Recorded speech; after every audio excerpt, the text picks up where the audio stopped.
Hello everybody, this is going to be a new segment I have on breaking down some of my favorite arm balances and inversions.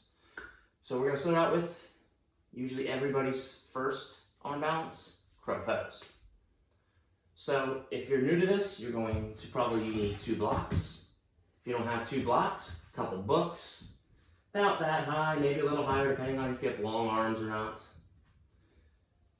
So I'm going to give options all the way up. The first thing I'm going to break down now is leg placements on your arms. There are 3 different ways I teach this. I'm pretty sure there's other ways. You can do crane too, which is higher up. But 3 positions I teach is taking your inner legs, pinching them on your triceps. My hands are shoulder distance. My elbows are pulling back like I'm going into a chaturanga or a little push-up. So I'm pinching in, squeezing, and then you lean forward. Again, I'm not going to go up in this. I'm just showing you the positions to start. Next option, knee to tricep. Anywhere on there. This one, if you hit the right spot, it's fantastic. If you don't, sometimes you wobble a little bit. When you get into one-legged crow, that comes more apparent. So again, knee, tricep, elbows pulling in, hands, shoulder distance, maybe a little wider. Pointer, I like my pointer finger forward. It allows me to wrap my elbows in a little more. I lean, so I'm here. Again, with this, the placement of your arms too is going to be different. I'll show you that after my next. I'm going knee crease. There's a crease of your knee here to my elbow, like that. So I'm tucking it in, placing it in that crease of the knee, and then again, I'm going to lift eventually. Again, feeling this into your hands. So anywhere from, I like to have my arms 45 degrees. Takes a little more strength, a little more balance. You can have your arms all the way down, but you still want your elbows in line, your elbow and wrist in line with each other. That's the important part of this whole thing. So now, if you're a beginner, I'm going to grab those 2 blocks. The important part of the 2 blocks is to reach your forehead to touch it. The reason we do 2 blocks is so you don't dive. So I'll show you by pinching. I'm going to show you all 3. So pinching in, I take 6 to 8 inches, 8 to 12 inches, somewhere around there. So I can reach my head out. I always want to reach towards the block.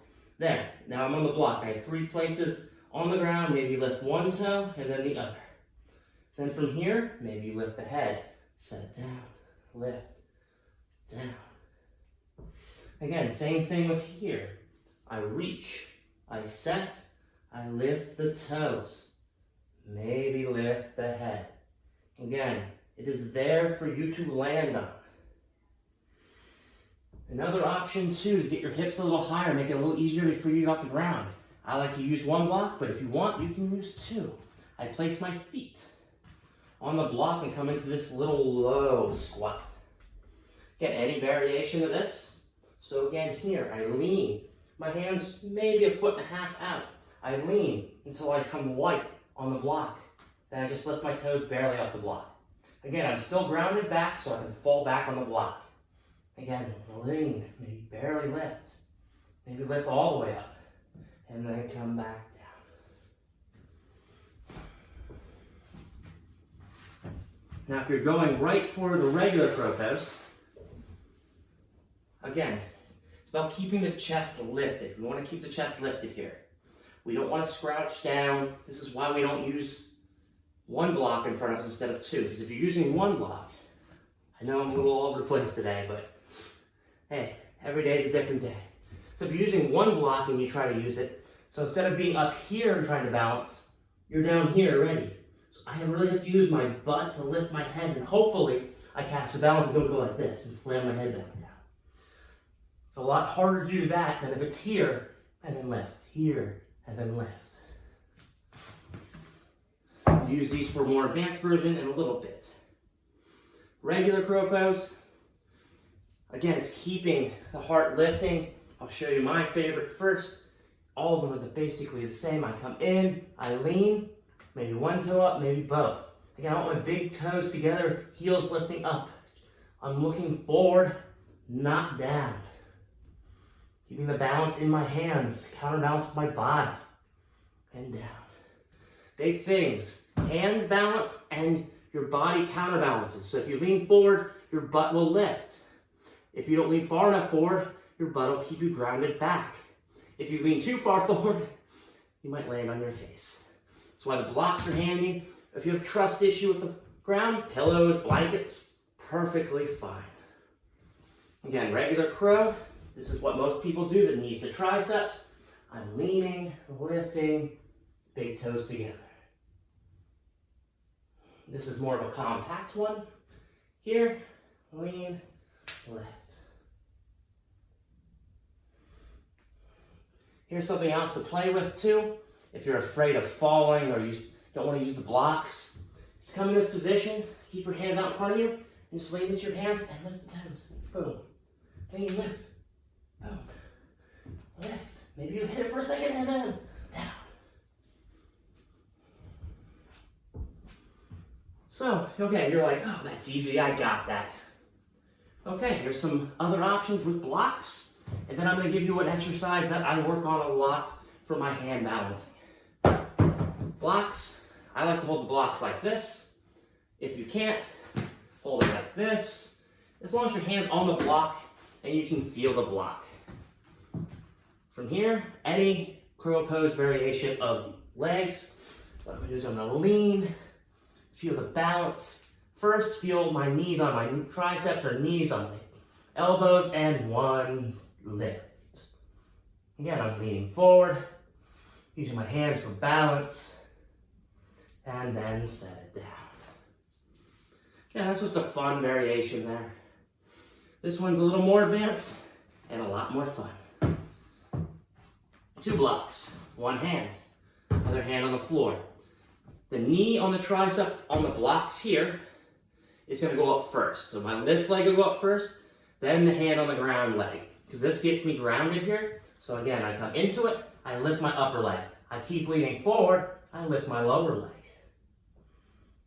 Trying to get the big toes together, even though they're not at the same height. I'm really pushing into the left hand to hopefully equal the push of the right. And set it down. And why not? One more option here. I forgot about this.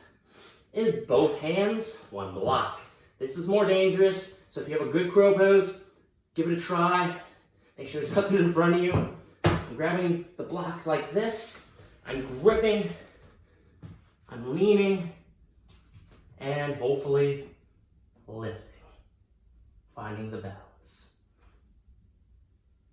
And then set it down. Cork blocks are a lot better for this stuff, but most people don't have cork blocks at home. A lot of people have these foam blocks. These work perfectly fine. The harder the better. And here is the last little drill that I like to do.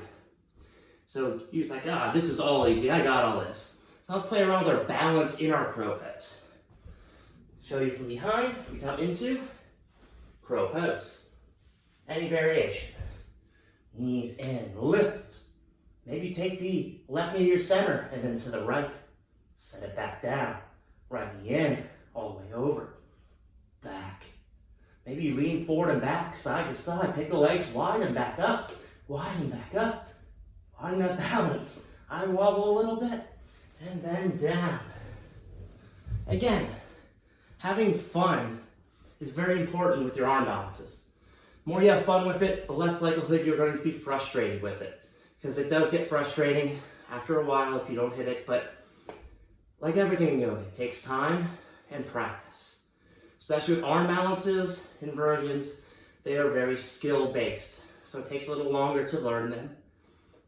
But have fun with this. Thank you so much for joining me. If you have any requests, any other arm balances, inversions you want me to break down, let me know in the comments. You can like and subscribe. Just remember, be safe, be healthy, take care of each other. Namaste.